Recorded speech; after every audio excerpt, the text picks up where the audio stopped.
We're here at US Auto in Sterling Heights, scrapping out some parts today for our cars. We've got this nice used hood we picked up for the Ford Escape Hybrid. Really nice hood with one little tiny dent in the hood, but you can't hardly notice it. I think that's going to be about $50 for that. And if you can see, all the vehicles here are setting up on wheels, so they're up off the ground. You can get underneath easily and take off anything you need. It's a self-serve junkyard. They have a little computerized printout where it tells you where each and every car is. You can search by year or by make and model. There's a price list that tells you ahead of time how much you're going to pay. And you can see they're nice, neat rows. There's no mud to crawl around in here. You can bring in your own tools. They're marked whether they run or not, so if you want to pull the motor out, you could. And a very, very reasonable price, very easy to work with and deal with here. They've got wheelbarrows to help you carry your stuff around in. And they have a huge selection of Ford and GM trucks, Chrysler trucks, and we'll see some other cool cars they have here too, including some imports and antique cars. As we continue through US Auto, they also carry some vehicles for sale. I know this newer F-150 is $2,000, but needs a new engine. Still not a bad price for it. I do not know how much this Ram is. Old military grade truck, very cool. 90s F-150 for $2,700. Not a bad price. Have a couple different other stuff like that, like the utility truck box, and then as you can see in the distance, they even have an ambulance to pick parts off of. But we're gonna go browse around. Alright, we're wandering around here and we found this 86 Corvette, black. Factory T-tops. You can see it's been stripped really totally bad down here, but the whole car itself, you can tell, was just totally unkept, and the windshield was shattered. There's a hole in the fiberglass on the door. If you look inside, the seats are just ripped open and rotted. Both seats. The interior was a mess.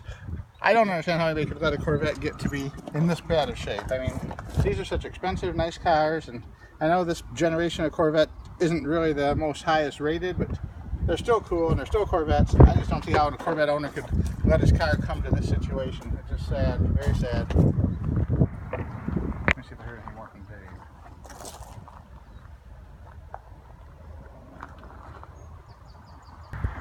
Dave. They get their cars from a variety of sources here: towing companies, insurance auctions, or people just bringing in old cars from their backyard that they don't want anymore. This 64 Cadillac next to us here was towed for being in violation of city parking ordinances. People have gotten to it and stripped a lot of good parts off it already. It was in pretty rough shape to begin with, but there's still a lot of good parts here if someone needs them. And if you look up this row we're in now, is what they consider their classic and antique cars are in this row. I don't know why they got this full-size Cadillac here, but I guess that's considered almost a classic now. And the shell of Monte Carlo next to that, and a couple of Ramblers. A really cool old Toyota. You don't see very many of these old Toyotas like this here in Michigan. That's pretty interesting. And then they've got Fiats and Mercedes, and El Camino, which is pretty awesome. You don't see too many of those around anymore. They got 3 Dodge Ram Chargers, a Jeep Wagoneer, a couple cars from the 50s, some Corvairs. What else they got there? Dodge Magnum. All kinds of things you wouldn't necessarily see around very often. And they save these here for a longer period of time. They don't take these to the crusher right away. They hang on to the classic cars a little longer to get more parts off of them. This red Corvair has been here quite a while now. Most of the cars in the regular rows only last maybe 3 or 4 weeks before they get rotated out and switched out. So there's a steady stream of new inventory coming in here.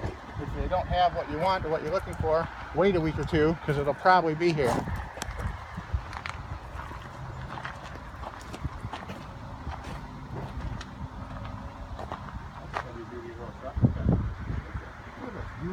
Louis Toyota with supersized front wheels on it.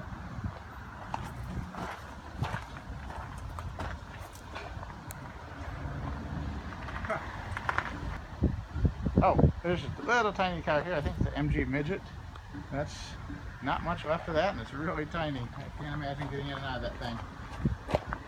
An awesome Mercedes SL convertible right next to it. That was in really nice shape when it came in here. I can't believe someone didn't take this and fix it up, because it was in really, really nice condition when it came in here. but you can tell there was a lot of rust starting underneath it. That's probably why they decided not to go further and restore it. But, you know, who knows? A rare Dodge Magnum. Here, you just don't see many of those anymore. And of course, a 75 Monte Carlo. I had one of these back in the early 80s. I like my Monte Carlo. Mine was the fancier edition. It had swivel bucket seats in it. If anybody remembers the swiveling bucket seats, those were a Monte Carlo original option that you didn't see in any other car. Alright, well, that's going to be pretty much our trip here for today at the junkyard here in Sterling Heights, Michigan. Right across the street from the Ford plant where I work at. US Auto in Sterling Heights.